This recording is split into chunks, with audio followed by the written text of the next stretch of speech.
As it were, or a few on one. Now, I'd like to introduce Mark Gregory, who is one of the conveners of this workshop. Mark is a folk song collector and historian who obtained his doctorate from the University of Wollongong in 2014 for a thesis on radical songs and poems in Australian history. And I was trying to remember up to the Great Depression from memory. Was about right? No, good. My memory was okay. Because I was one of the supervisors. Mark is responsible for a few important websites chronicling the radical Australian experience. One of these Union songs, and I recommend you just Google Union songs, get onto it. It's a remarkable archive, including over 800 songs and poems that chronicles the music and poems of the Australian labour movement throughout its history. In the 1960s, Mark was a member of the Eureka Youth League and also involved with Jeannie Lewis and others. Jeannie was involved in the Yellow House, of course, in the Australian folk song revival movement. Jeannie, Mark and John Laver were the mainstays of the wonderfully named group. I think he's going to talk a little bit about this, the Radiation Quartet, with others including Mike Layden and Chris Kempster. Mark today will provide some reflections on the great folk song revival of the 1960s.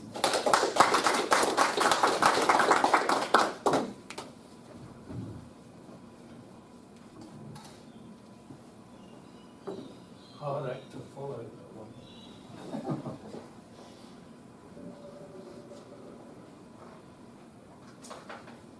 So I've called my paper May 68 Before and Beyond, and it's like a personal recollection really, in many ways. I'm giving this presentation from the perspective of my own experience. For quite a few years now I've been collecting songs and poems that reflect people's desires for rights. This work, which I call vernacular lyrical material, dates in Australia from the convict period to the present. My interest in it began as a kid in England. Before the civil disobedience of May 68 took place, I took part in 2 Aldermaston marches with the Campaign for Nuclear Disarmament.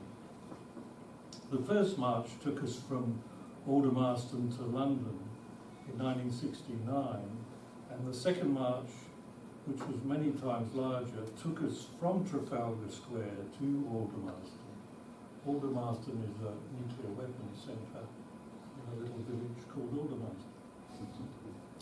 Both these marches involved a large community of musicians and singers. Jazz bands and folk singers led the way and helped hold the marches together, with a number of new songs composed at the time, with titles like The H-Bomb's Thunder, The Family of Man, and the English translation of the Japanese song of Hiroshima. I loved these songs and sang them constantly. Words like, don't you hear the H-bomb's thunder, echo like the crack of doom, while they rend the skies asunder, fallout makes the earth a tomb. Do you want your homes to tumble, rise in smoke towards the sky? Will you let your cities crumble? Will you see your children die? And it has a chorus, men and women stand together. Do not heed the men of war. Make your minds up now or never. Ban the bomb forevermore. Shall we lay the world in ruin? Only you can make that choice. Stop and think of what you're doing. Join the march and raise your voice. Time is short, we must be speedy. We can see the hungry filled. House the homeless, help the needy. Shall we blast or shall we build? As a 14-year-old, these songs became part of my repertory when my family emigrated to Australia in 1959. My brother John, who's here today, will remember that event. As a founder member of the Sydney University Campaign for Nuclear Disarmament, I became involved with the Australian Peace Movement in Sydney and soon took part in the radial marches as they were called. Marches that again attracted members of trade unions and again the growing folk music interest, with newly composed songs of resistance and disobedience.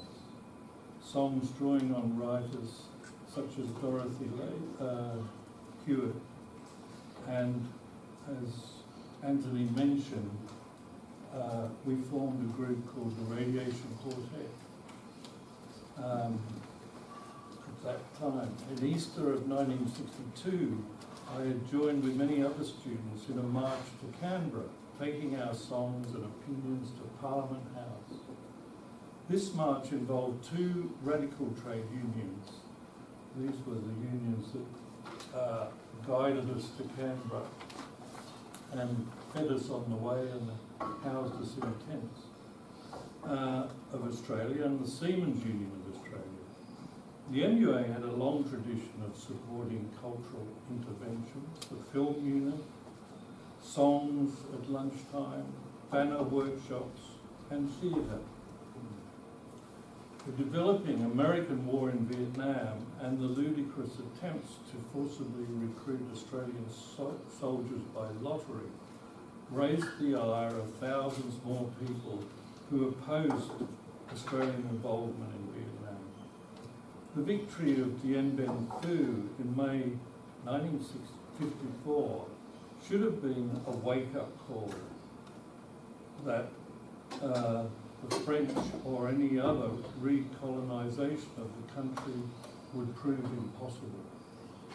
Songs like The Ballad of Bill White, written about a school teacher who dared to be a conscientious objector, emerged during this period and were widely sung in the anti-war movement and the folk clubs.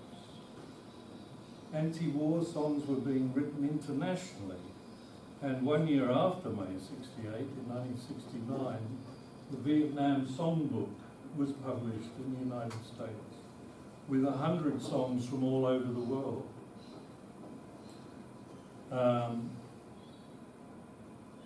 8 of those songs came from Australia. They've been published in Wendy Lowenstein's folk song magazine, Australian Tradition. Songs like Who Will Man the Boonaroo, focusing on the seamen who refused to sail a ship loaded with weapons bound to Vietnam. And I'm an Australian, 20 years old, by Don Henderson, another anti-conscription song. The Victorian songwriter Clem Parkinson wrote Kevin Conway in 1968, a poignant account of the first Australian casualty in Vietnam, Kevin Conway, who was killed in 1966. The strong feminist writer and performer Glenn Tomasetti wrote a great song called The Army's Appeal to Mothers, Bring Up a Brute. This marvellous anti-war song has lines like, please don't bring him up to be sensitive, don't bring him up to be kind, don't bring him up to believe a man can use his heart and mind. When it comes to twisting a bayonet or sticking in a boot, he'll find it so much easier if you bring him up a brute.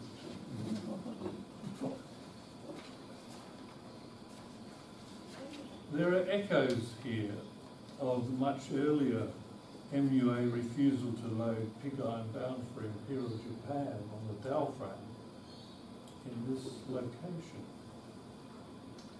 And it was a local struggle that opposed Japanese atrocities in China and gave Menzies his nickname Pig Iron Bob.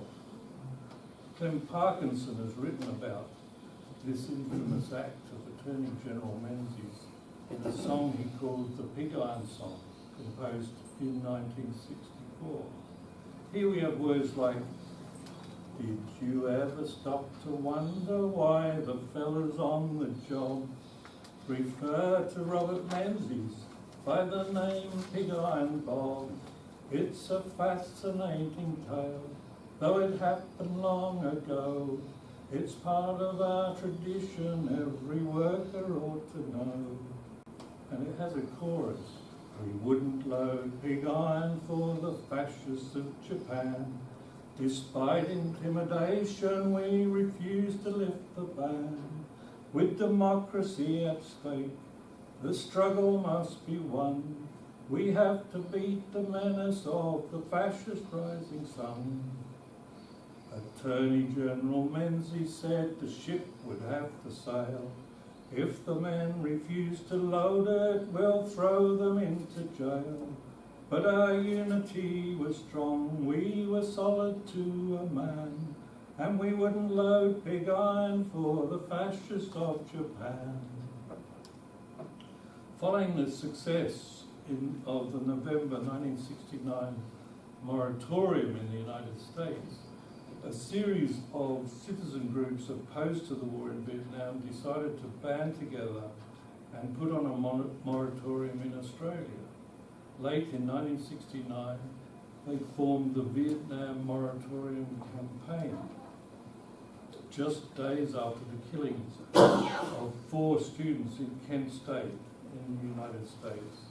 The moratorium demonstration in Melbourne, held on the 8th of May and led by Jim Cairns, had over 100,000 people taking to the streets in Melbourne alone.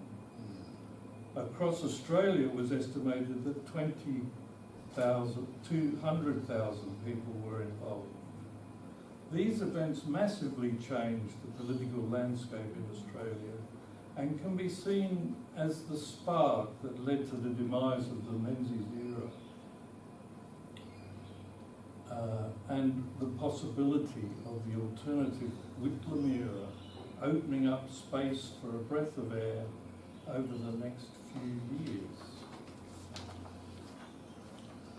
We had the Australia Council funding the arts and films, the free university phenomenon, the end of Australian troops in Vietnam, the birth of the union-led art and working life movement, the union push for workers' control movement, and of course the new approach to Aboriginal demands for rights to traditional land, and the end of the colonial white Australia policy.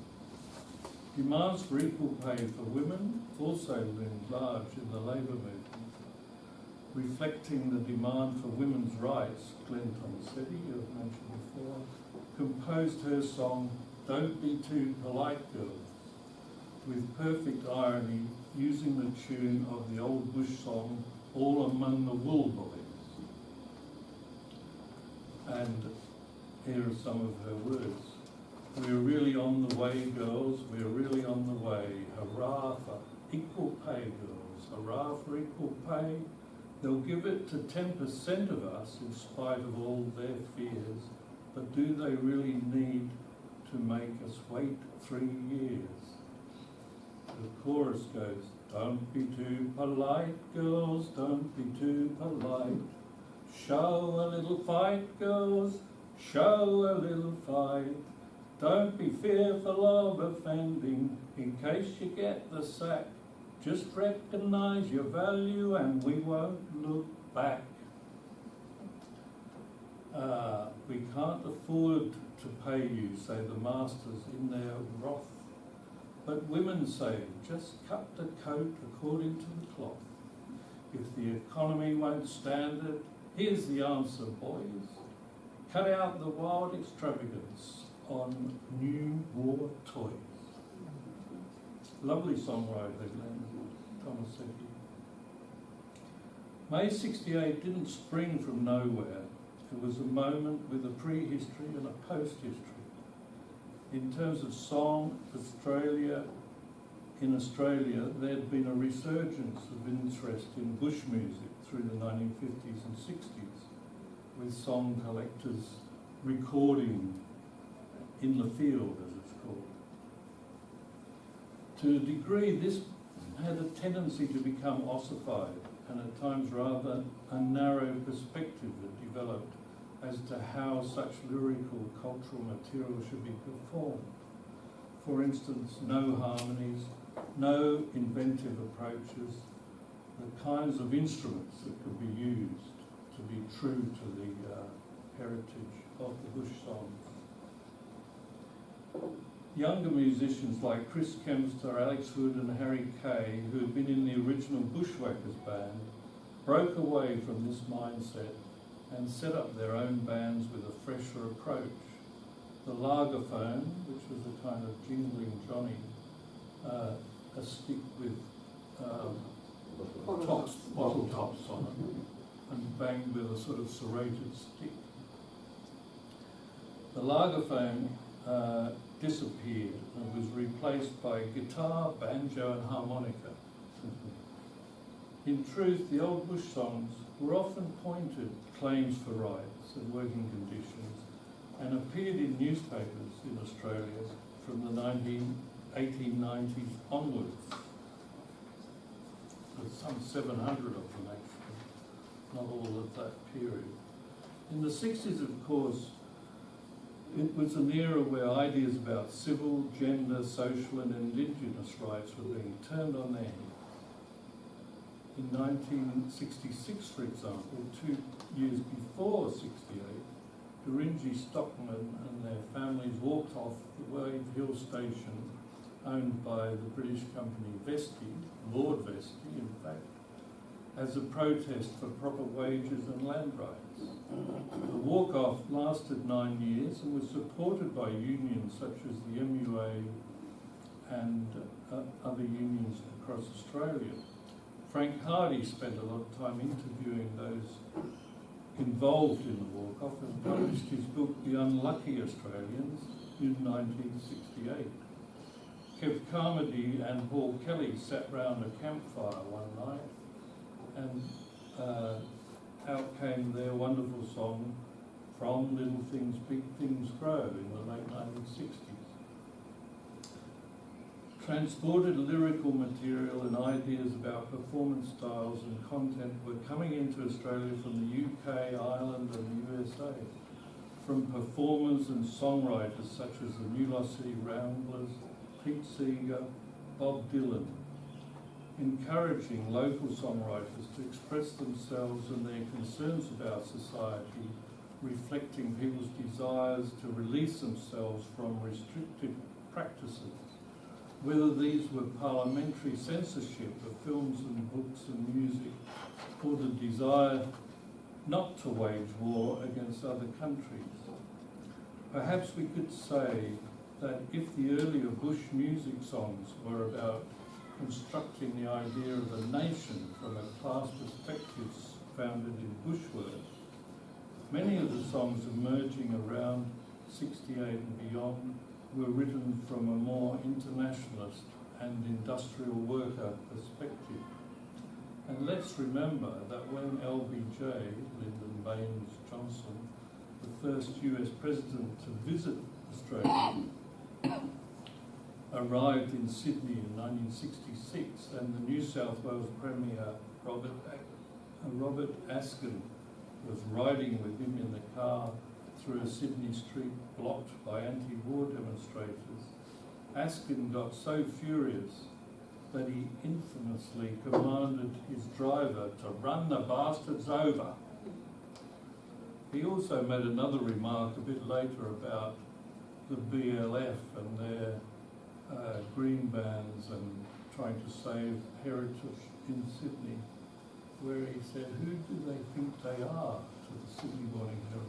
So I've always thought it was a fascinating statement from a person who is leading New South Wales. Ideas like workers' control aligned well with the development of resident actions groups who were demanding rights against the destruction of community and heritage by developers.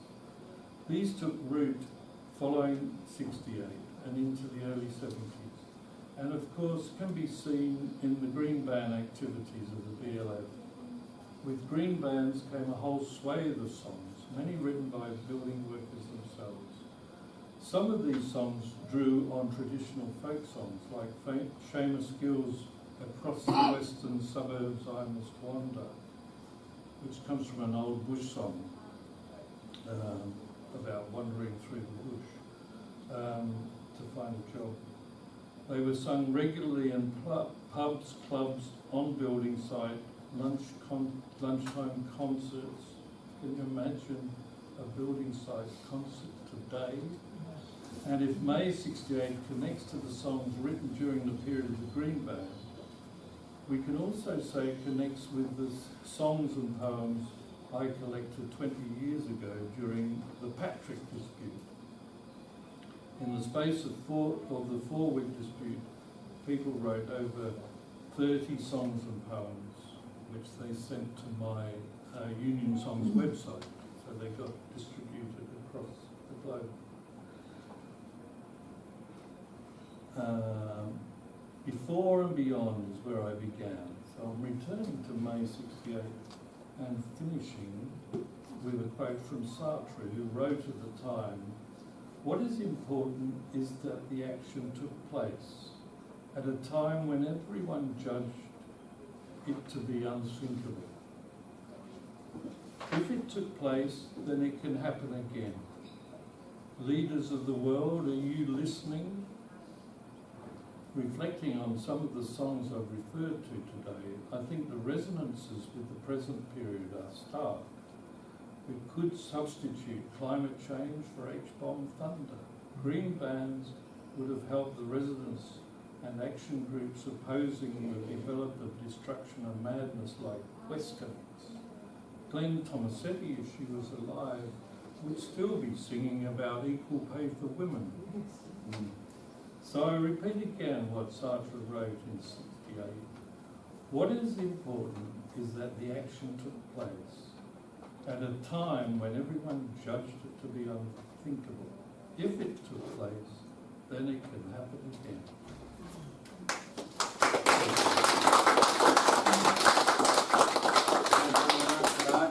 And we've got time for questions before morning tea. Please, Bob. Did any of the folk people go over to Vietnam? I know a lot of the pop groups did, and they were playing songs like, "Let's get out of this place" and all that. But did any of the folkies go over there and play to the truth? I don't know. It seems that mostly it's pop bands and things like that. It's interesting that Red Gum song. I mean, did they actually go there Light and Green, but they didn't go to Vietnam to sing it. They reflected on it afterwards about writing it. Most of the folk revival were opposed to going to the war, in fact, to give succour to any war effort. Yeah. Did Jeannie Lewis go to North Vietnam, Mark? I had a feeling. She went to Cuba. She went to Cuba, the church. Yeah, she didn't go to... Some people did go to North Vietnam, especially yeah. from, I think, North America. That's true, yeah. Jane Fonda. Yes, certainly, yeah. And the Vietnam songbook is interesting because it's got a lot of Vietnamese songs against the war, And, yes. I just wanted to ask you about, just to reflect on the role of unions in a contemporary context. I heard on the news today, union memberships down 15%. Yes. People under 25, 6%. And it seems like the union had a lot of involvement, MUA, BLF and so on, in organising a lot of this stuff. That's like to think about or just reflect on that, please. Well, I think the way Joseph Stiglitz puts it is relevant here. We're in the age when capital is interested just in making more money for capital. And it's not an age, we've had these ages before, of course. Depressions and war seem to go together in some way. So always thought it was remarkable that the ending of the First World War very quickly led into the Depression years. And it took quite advanced thinking at that time to work out how to arrange things in other ways, so that Keynes's big tome on how to deal with unemployment and get things on the right track were important in that, and but when you think the depression in Australia lasted from 1929 to the beginning of the Second World War, it's amazing. And if we think of unions at that time, they were under huge pressure not to do what they were doing, but like the wharfies in Mount Kembla, in Port Kembla, they still carried on. But I guess when I think about the Depression years, I think what a remarkable group of men and women it was in Australia and other countries under the same sort of regime, that they would be prepared for what happened after the Second World War. That is, preparing for a new way of dealing with matters. So that the union movement was looking ahead at that time. It's not the same today, I don't think. There are more difficult reasons why that is. And of course, part of the reason we can see in the way the banks have dealt with their responsibilities. And although none of those banks have gone broke, they are now facing a situation where, because it's televised, the inquiry into banks is televised, millions of people understand much more about what these organisations are on about. And they find it impossible to explain what they've done, which is also pretty rare for CEOs and that ilk. I find that really interesting, and I think so that there isn't, well, we're seeing it now in elections, aren't we? Victoria, what an amazing election that is. Because it completely blindsided the Tories. They still don't know how to handle it. They don't know how to handle getting rid of Malcolm, and they certainly don't know how to handle what happened in Victoria, and of course in Wentworth a bit earlier. And they can see the demise of their existence if they don't change, but they have no way of knowing how to change. These people have a mindset that completely gets change out of the way. They don't want to change. They want the cash, but they don't want the change. So maybe 5 more minutes, Michael and I will go and set up, make sure morning tea's all ready to go. So any more questions? Yes. I just a comment really.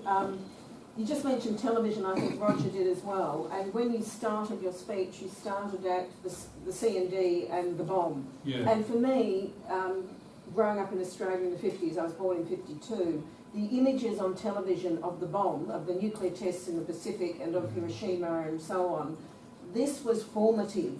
Yes. In that fear. When you went to bed at night, and the song you presented of the thunder, of you might not wake up in the morning. You know, that was in our childhood, this sensation that you might go to bed at night, and particularly then the Cuban Missile Crisis of '63, when I was 11, so you might not wake up in the morning. You're starting to come to consciousness with that as the background, and that role of media in the television, both with the bomb and then later with Vietnam, being absolutely crucial to the radicalisation that was taking place with the younger people. Yes. And I also was taken by my parents on C&D marches, so they were, that was in the late 50s, Yes. I think, and in the early 60s, and that was also part of the formative, that you could do something, that you could, as you said with the Alderston marches, that you could get out and raise your voice. Yeah. So that, I think they were some of the factors that really led into the 60s movement. Definitely. Was the bomb and television, and then the presentation of Marshall McLuhan's The Global Village. The media is the message. Finally arrived. Yes, yes, and I thought that was a link between true. you two. Anyway, that's something. Anyway, thank you very much. Thank you.